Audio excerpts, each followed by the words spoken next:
we as filmmakers, nobody's a perfect package. We do have strengths and weaknesses. We all want to make different films. Let's be honest. Every film is just a hypothesis. When 100 people watch a film in a cinema, they really watch 100 different films.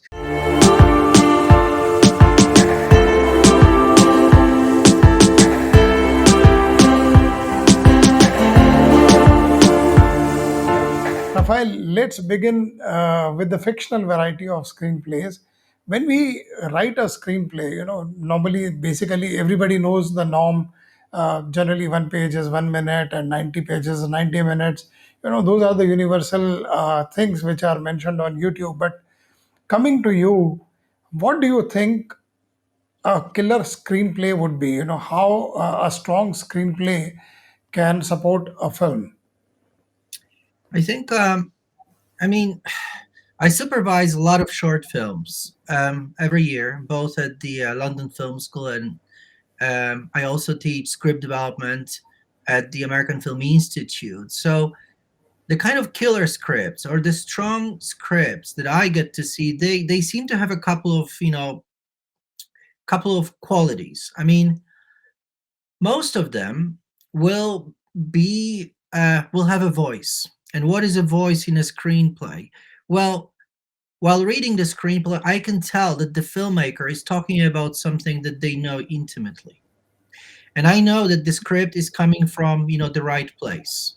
The right place meaning that it's trying to process, some sort of experience that was probably lived or witnessed or, experienced in any other ways.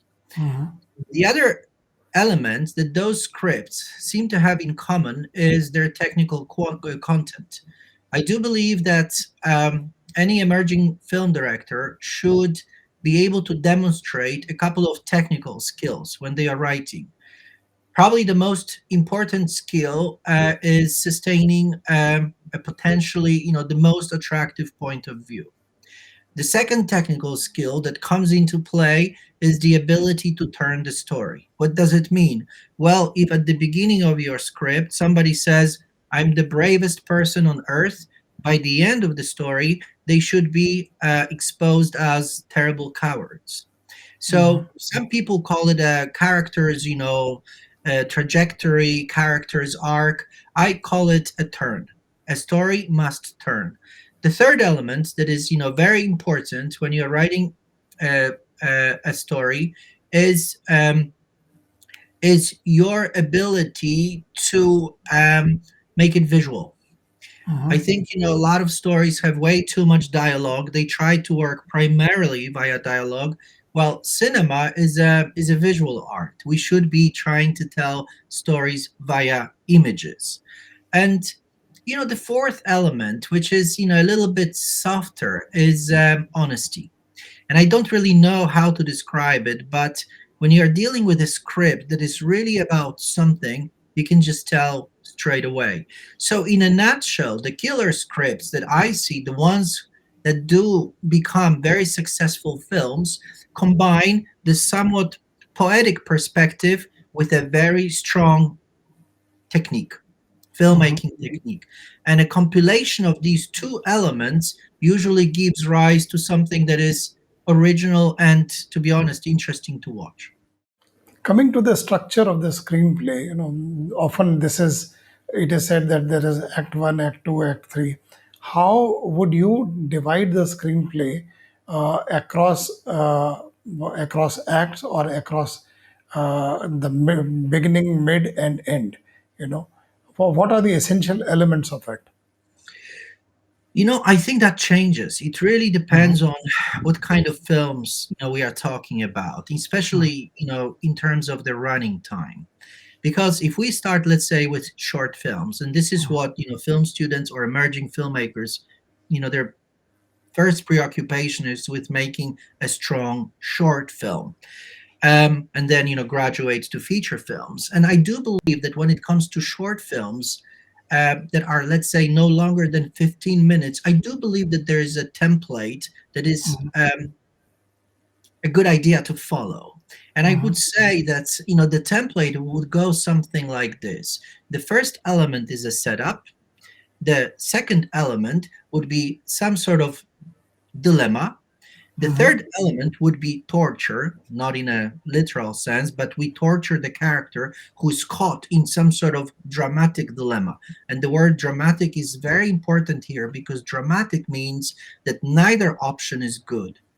Mhm. And choice between good and bad, dramatically speaking, is not an interesting choice. The interesting choices are between two alternatives that are equally bad. So the third element would be the character caught in a dilemma, trying to make a decision. Then finally, the fourth element would be the decision itself, which tells us a lot about the humanity of our character, about who they really are. It's the moment when the character gets exposed and we see them, we see their true colors. And then the final element, the fifth element, would be some sort of resolution. And I do believe that once we've resolved the dramatic dilemma in a short film, we really need to, get out of the film as quickly as we can. Now, when it comes to feature films, I do believe that things are much more complex and much more interesting, I would say as well. Somebody said very famously that short films are like islands. They can be all very different. We can really be very creative with them. With feature films, especially in a slightly more commercial setting, it's difficult to consider feature films to be islands. They're like peninsulas. They need some sort of connection with the world we really kind of sort of know, and or the way in which we know it. So I would say we have the three act structure, the Hollywood way of looking at the story, which when executed very well works like a charm. Films like 10 12 Angry Men, that is a film that has a very clear three-act structure. It's actually confined to a single location. That films works extremely well. But I would be very careful, based on my experience. And what I like to do is I like to watch a lot of films when they are still being edited on, or films that are, still feature films in post-production. And most of them are actually lower budget films in London. And watching those films, you see that a rigid adherence to a certain structure when it comes to making a feature film is not necessarily the most promising solution. Simply because we as filmmakers, nobody is a perfect package. We do have strengths and weaknesses. We all want to make different films. Let's be honest. Every film is just a hypothesis. When 100 people watch a film in a cinema, they really watch 100 different films.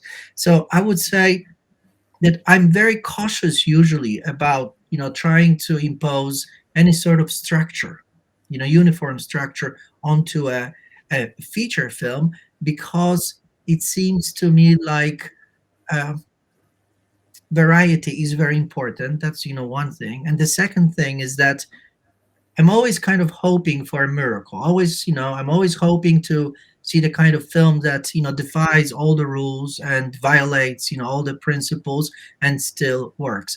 And, in the history of cinema, we've had a lot of those films. It's difficult to make them in a commercial setting, but outside, let's say, of the stricter commercial setting, it is possible to make your films. Certain very successful films in the history cinema have used, for example, a lot of voiceover. We say voiceover is a literary device, don't use them in feature films. But Badlands by Terrence Malick, used voiceover very heavily. It's a wonderful film. All About Eve by Mankiewicz, same thing. That film is almost entirely voiceover, etc., etc.